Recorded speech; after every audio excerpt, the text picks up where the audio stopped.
In this week's Guiding Spotlight, we're going to shine some light and take a closer look at what it really means to be an entrepreneur. Now, an entrepreneur is a person who organizes and operates a business or businesses or taking on greater than normal financial risk in order to do so.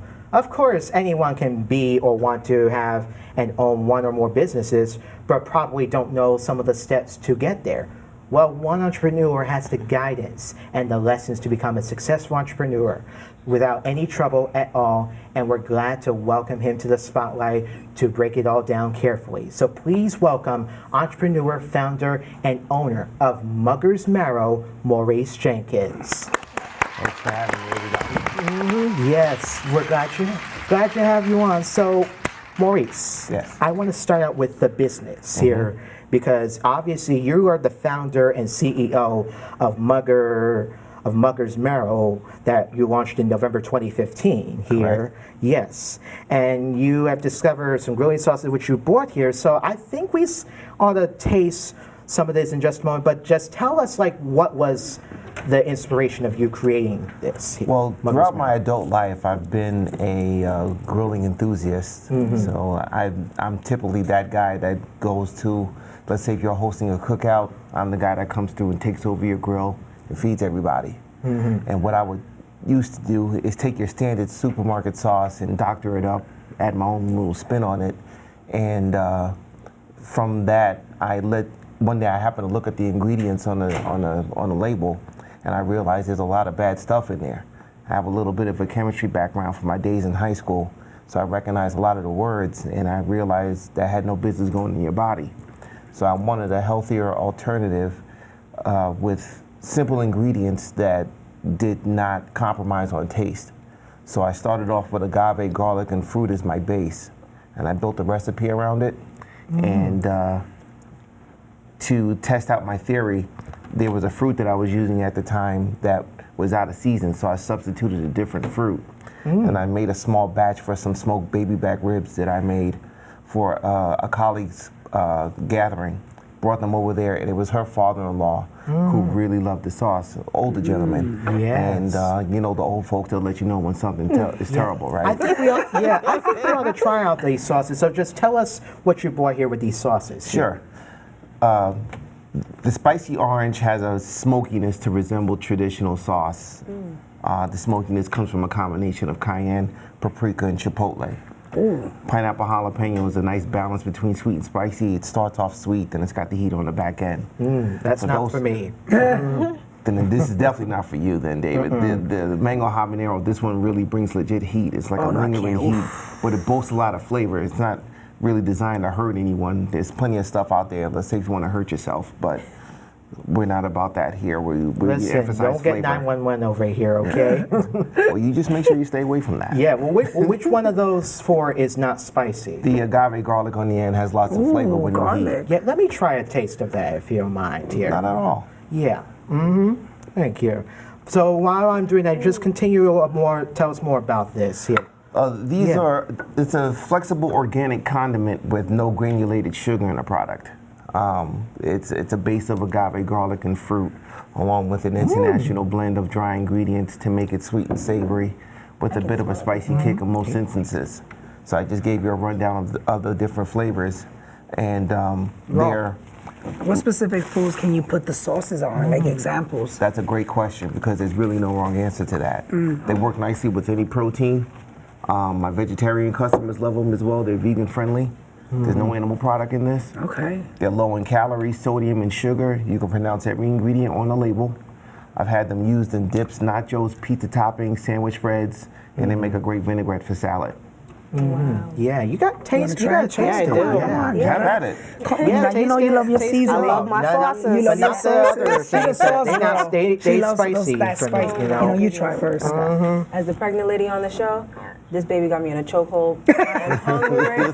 Ooh, I smell that seasoning. I love it. I know it's gonna taste good. Which one is your favorite sauce? These are all mine, so I love them all equally. Oh, and okay. I like to use them interchangeably. Okay. I will definitely be buying this. Oh, this is good. Yeah, well, while they're sipping on that, I just want to briefly discuss about, because What is else? what people should learn from you with entrepreneurship, Maurice, here, because Mango obviously, because there's something about where I found season. where that as of last year there were 32.5 million small businesses in the United States here, and according to the American Express's 2019 of women-owned businesses report, the number of women-owned business grew from 21% between 2014 and 2019 compared to 9% business in growth overall. So, I mean, what's your response on that here? And do you think with entrepreneurship, where does it go in the future here, basically? Well, I definitely have noticed an upward trend. I mean, that's just based on my own personal experience. Yeah. Because entrepreneurs, we tend to network a lot. We get together at functions and exchange ideas. Perhaps there's some opportunities to collaborate on certain projects and what have you. So I definitely feel that especially with the people of color, that that people are becoming more and more involved with entrepreneurship.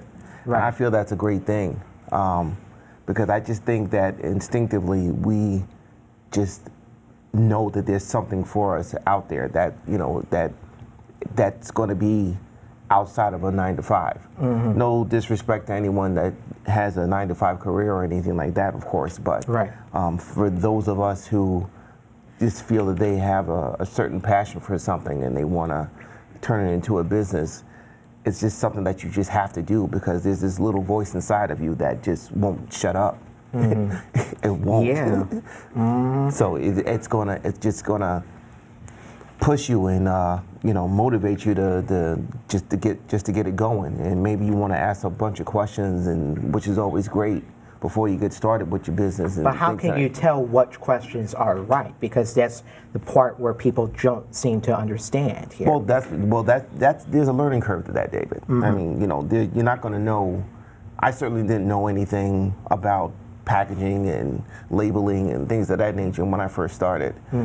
So what you do is you try to find people that are in your industry, especially those that have been established for a while, and you reach out to them and just ask the questions that need to be asked. You ask them how did they get their start, what obstacles they may have come across in building their business, because they had them. Everyone has had them. I mean, that's no secret. Yeah, and they say that there's like 4 types of entrepreneurs and 7 characteristics of entrepreneurs, where the 4 types are small business, scale startup, large company, and social, and the 7 characteristics are versatile, resilient, flexible, money savvy, business smart, focused, and communicators. Is there anything that should be added to this list, or like in your view, or what, like basically between the types and the characteristics? Well, with the characteristics that you listed, I definitely feel that some sort of emphasis needs to be placed on each one of those characteristics. You may be stronger in one characteristic than another, and that's certainly going to happen just simply because we're human. And but then, as you progress, you definitely want to surround yourself with people that may have strength in the characteristics that you may lack, and just build your business with that. Yes. So, I'm glad that we got to taste this, but there's really more to this here on this topic for sure. So would you mind just sticking around with us? Absolutely. For sure? Yeah, because there's a lot to discuss, because there's a lot to cover on this. So